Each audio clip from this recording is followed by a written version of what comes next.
ദൈവത്തിരുനാമത്തിന് മഹത്വമുണ്ടായിരിക്കട്ടെ. പുതിയൊരു പ്രഭാതത്തിൽ തൃപ്പാദം എന്ന പ്രതിദിന പരിപാടിയിലേക്ക് എല്ലാ മാന്യ ശ്രോതാക്കൾക്കും സ്വാഗതം.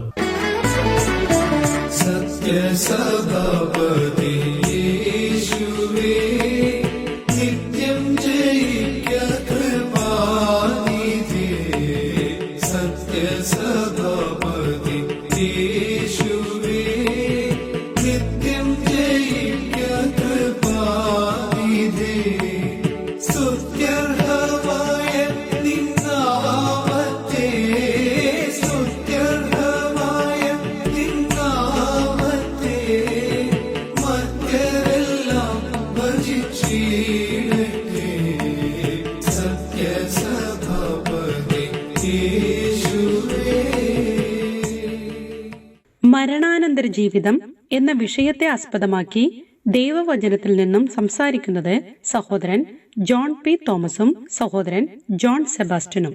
യോഹന്നാന്റെ സുവിശേഷം 3-ാം അധ്യായത്തിൽ 1-ാം വാക്യം, പരീശന്മാരുടെ കൂട്ടത്തിൽ യഹൂദന്മാരുടെ ഒരു പ്രമാണിയായ നിക്കോദീമസ് ഉണ്ടായിരുന്നു. പരീശന്മാർ യേശുക്രിസ്തുവിന്റെ കാലത്ത് 5000 പേരിൽ കൂടുതൽ പരീശന്മാരില്ല. ഈ പരീശന്മാരെന്ന് പറയുന്ന വലിയ മതഭക്തന്മാരാണോ? പരീശന്മാരെന്നുള്ള വാക്കിന്റെ അർത്ഥം വേർപാടുകാരെന്നാണ്, വേർപെട്ടവരെന്നാണ്. അവര് പാപവും ലോകപരമായ കാര്യങ്ങളിൽ നിന്നും വേർപെട്ടവരാണ്, മറ്റുള്ളവരിൽ നിന്നും കൂടെ വേർപെട്ട് ജീവിക്കുക. അവരുടെ കറി വെക്കുന്ന ജീരകത്തിലും അതൂരിലും പോലും ദശാംശം കൊടുത്ത് ജീവിച്ചവരാണ്. വളരെ വളരെ കർക്കശമുള്ളവരാണ്. അവർ ഉപവസിക്കുകയും പ്രാർത്ഥിക്കുകയും ചെയ്യും. അവർ ഭക്തന്മാരാണെന്ന് മറ്റുള്ളവർക്ക് അറിയാം. അങ്ങനെ സമൂഹത്തിൽ വാസ്തവത്തിൽ നമ്മൾ ഇന്ന് അവരെ അധിക്ഷേപിച്ച് ചിന്തിക്കുമെങ്കിലും അന്നത്തെ സൊസൈറ്റിയിലെ ക്രീം ഓഫ് ആളുകളാണ് ഈ പരീശന്മാർ. അവരുടെ ഒരു പ്രമാണിയാണ്, ടീച്ചറാണ് നിക്കോദീമോസ്. അദ്ദേഹം യേശുക്രിസ്തുവിന്റെ അടുക്കൽ വന്ന് ചോദിക്കുന്നു. സംഭാഷണം. ആ സംഭാഷണത്തിൽ റബി എന്ന് വിളിച്ചുകൊണ്ട് ചോദിക്കുന്നുണ്ട്, സ്വർഗരാജ്യം അവകാശമാക്കാൻ എന്ത് ചെയ്യണം? കർത്താവ് പറഞ്ഞ മറുപടി എന്താ? ആമീൻ ആമീൻ, ഞാൻ നിന്നോട് പറയുന്നു, പുതുതായി ജനിച്ചില്ലെങ്കിൽ ദൈവരാജ്യം കാണുവാൻ ആർക്കും കഴിയില്ല.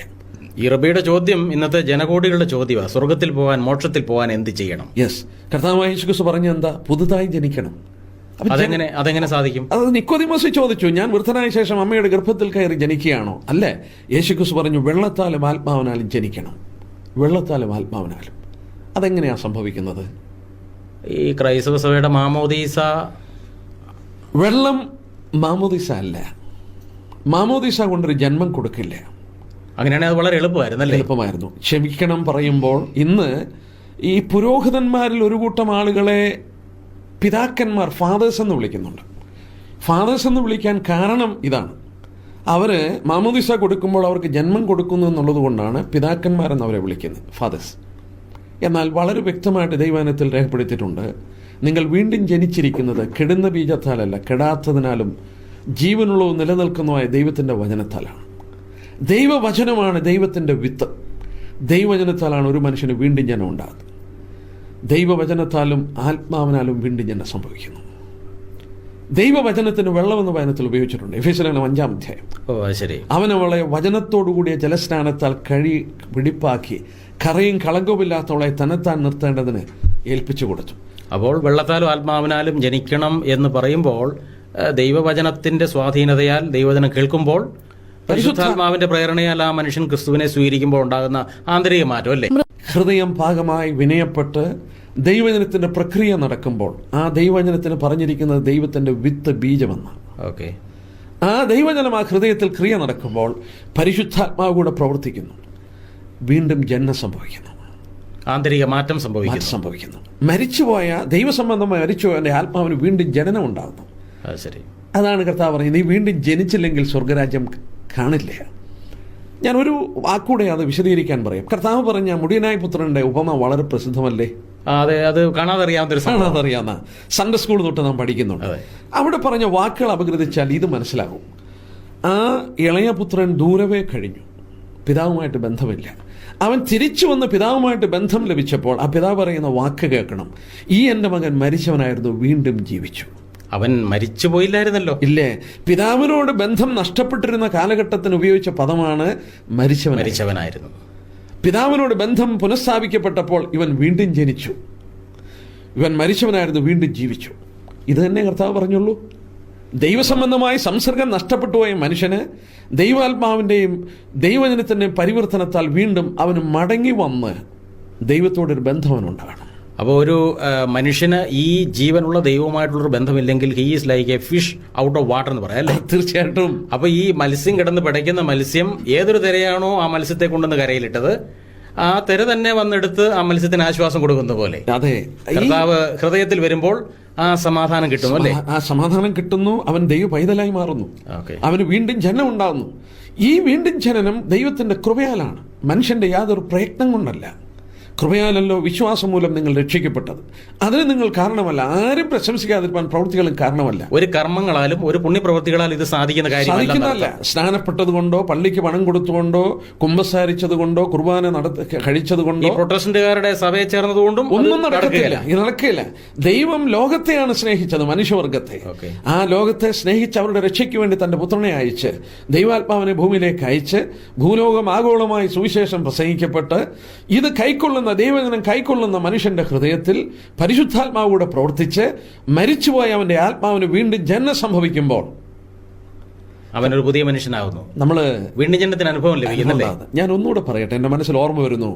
നല്ല ശമരിയന്റെ ഉപമ നമുക്കറിയാം. ആ നല്ല ശമരിനെ കുറിച്ച് വായിക്കുമ്പോൾ വഴി മധ്യത്തിൽ അവൻ അർത്ഥപ്രാണനായി കിടക്കുക. അർത്ഥപ്രാണൻ, ഹാഫ്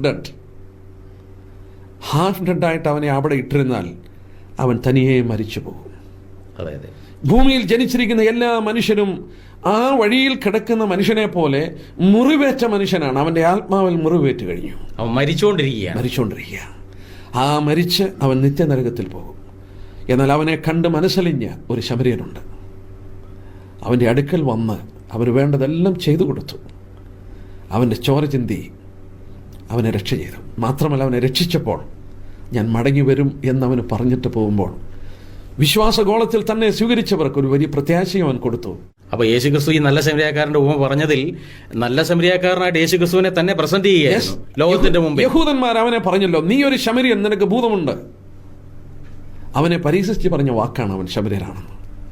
എന്നാൽ കർത്താവിന്റെ വാസ്തവത്തിൽ ആശ്വാസപ്രദമായ സാമീപ്യമാണ് ആ ശമരിയൻ അർത്ഥപ്രാണനായ മനുഷ്യന്റെ അടുക്കൽ വന്നത്. വാസ്തവത്തിൽ എല്ലാ മനുഷ്യരും അർത്ഥപ്രാണരാണ്. അവരുടെ ആത്മാവിൽ മരണം സംഭവിച്ചവരാണ്. അവർക്കൊരു വീണ്ടും ജനനം സംഭവിക്കാൻ കർത്താവ് നമ്മുടെ അടുക്കൽ വന്ന് അവൻ വേണ്ടിയതെല്ലാം ചെയ്തു കഴിഞ്ഞു. അങ്ങനെ രക്ഷിക്കപ്പെട്ടവരെയാണ് വഴിയമ്പലത്തിൽ കൊണ്ടെത്തിക്കുന്നത്.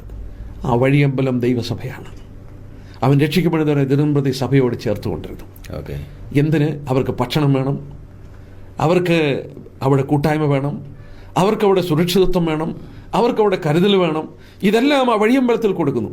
വഴിയാത്രക്കാരുടെ ഒരു പാർപ്പിടമാണ് വഴിയമ്പലം. നാം ചിന്തിച്ചുകൊണ്ടിരിക്കുന്ന വിഷയത്തോടുള്ള ബന്ധത്തിൽ നാമും ഒരു വഴിയാത്രക്കാരാണ്. അല്പകാലം ഈ ഭൂമി ജീവിക്കുമ്പോൾ ഈ ശരീരം ഒരു കൂടാരമാണ്. ആ സത്രത്തിൽ നമ്മൾ വസിക്കുകയാണ്.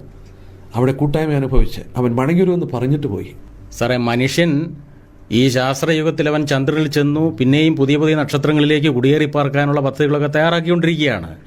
ഈ മനുഷ്യൻ വെറും ഒരു കൂടാരവാസിയാണെന്ന് മുമ്പേ തിരുവെഴുത്തുകളിൽ നിന്നും പറഞ്ഞപ്പോൾ ഓർമ്മിപ്പിക്കുകയുണ്ടായി. ഈ കൂടാരവാസിയായ മനുഷ്യനെ ആ നിലയിൽ വിശേഷിപ്പിക്കുന്ന എന്തെങ്കിലും പ്രത്യേക വിശേഷണങ്ങൾ ബൈബിൾ അങ്ങനെ പഠിപ്പിക്കുന്നുണ്ടോ? ബൈബിൾ അങ്ങനെ പഠിപ്പിക്കുന്നുണ്ട്.